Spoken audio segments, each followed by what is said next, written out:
This is Jeff O'Neill with Affordable Fence and Gate. It's one of our installs today. This is Ocotillo-style wrought iron fencing with a 14-foot roll gate. This is Midtown in the El Cortez neighborhood off of Grant and 6th. Now this gate was built for future automation, so we built it nice and heavy. Heavy posts, full adjustable ball bearing hinges. And again, this can be automated at a later date. Open, we've got a nice 14-foot opening.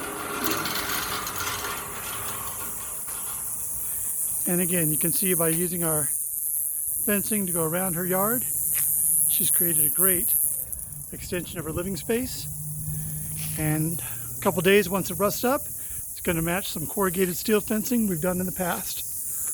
Again, this is Jeff O'Neill with Affordable Fence and Gates, or Signature Ironworks, showing a recently installed job of Ocotillo-style wrought iron fencing with a 14-foot roll driveway gate. Thank you very much. Have a great day.